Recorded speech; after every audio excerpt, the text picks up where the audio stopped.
செய்தியை பார்த்து வருகிறோம். வாக்காளர் பட்டியல் சிறப்பு தீவிர திருத்தத்துக்கு தாவேக தலைவர் விஜய் கண்டனம் தெரிவித்திருக்கிறார். கூடுதல் விவரங்களோடு இணைகிறார் நமது செய்தியாளர் செந்தில் ராஜா. செந்தில் ராஜா, விவரங்கள். மோனிஷா, மக்கள் அடிப்படை ஜனநாயக உரிமையை கேள்விக்கு உள்ளாக்கும் சிறப்பு தீவிர திருத்தத்திற்கு தமிழக வெற்றி கழகம் கண்டனம் தெரிவிக்கிறது என்ற தலைப்பில் ஒரு நீண்ட அறிக்கையை விஜய் கொடுத்திருக்கிறார். அதில் பல்வேறு விஷயங்களை குறிப்பிட்டிருக்கிறார். குறிப்பாக தமிழ்நாட்டில் வாக்காளர் சிறப்பு தீவிர திருத்தம் மேற்கொள்ள இருப்பதாக இந்திய தேர்தல் ஆணையம் அறிவித்திருக்கிறது.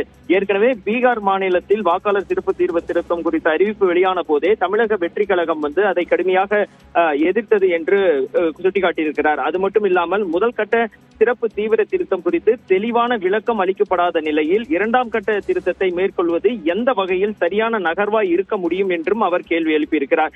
தமிழ்நாட்டில் மொத்தம் 6,36,00,000 வாக்காளர்கள் இருக்கிறார்கள். இவர்கள் அனைவரின் பெயரையும் வெறும் 30 நாட்களில் எப்படி சரிபார்க்க முடியும் என்றும் அவர் கேள்வி எழுப்பியிருக்கிறார்.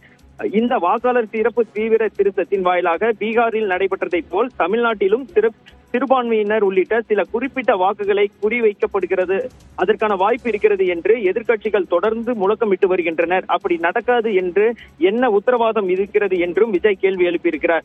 தேசிய குடிமக்கள் பதிவேட்டு முறை நடைமுறைப்படுத்தப்படும் பொழுது அசாமில் மட்டும் தனியாக சிறப்பு தீவிர திருத்தம் மேற்கொள்ளப்படும் என்கிற அறிவிப்பும் இந்த சந்தேகத்தை மேலும் வலுப்படுத்துவதாக உள்ளது என்றும் அவர் கூறியிருக்கிறார்.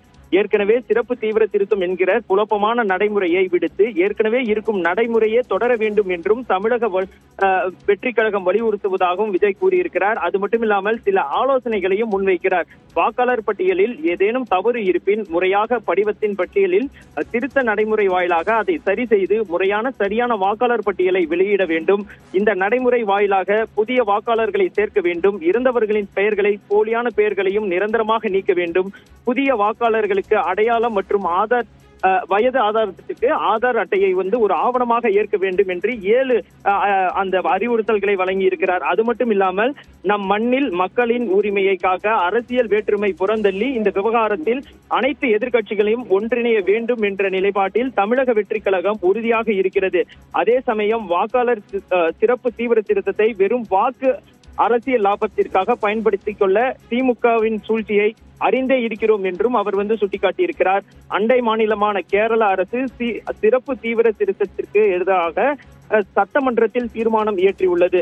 கேரள அரசின் இந்த நடவடிக்கை அம்மக்களின் உரிமை மீதான அக்கறையை காட்டுகிறது. ஆனால் சிறப்பு தீவிர திருத்தத்தை கடுமையாக எதிர்ப்பதாக காட்டிக்கொள்ளும் திமுக இது குறித்து சட்டமன்றத்தில் தீர்மானம் நிறைவேற்றாது ஏன் என்றும் விஜய் கேள்வி எழுப்பியிருக்கிறார். மோனிஷா, விவரங்களை பதிவு செய்தமைக்கு நன்றி செந்தில் ராஜா.